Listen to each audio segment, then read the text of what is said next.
ایمان والدین کریمین رضی اللہ تعالیٰ عنہما۔ اول یہ کہ حضور علیہ السلام کے والدین رضی اللہ تعالیٰ عنہما اور آبا و اجداد سب حضرت ابراہیم علیہ السلام کی دین پر تھے، لہٰذا مومن ہوئے۔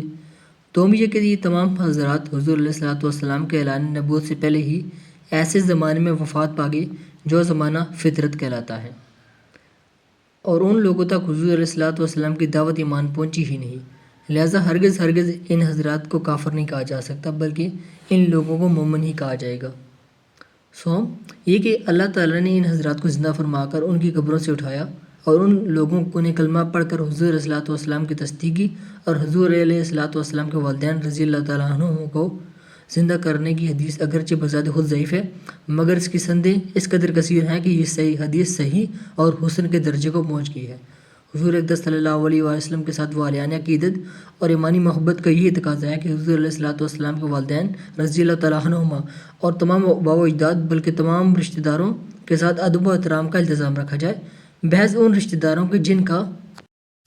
کافر ہونا اور جہنمی ہونا قرآن و حدیث سے یقینی طور پر ثابت ہے، جیسے ابو لہب اور اس کی بیوی حمالۃ الحطب۔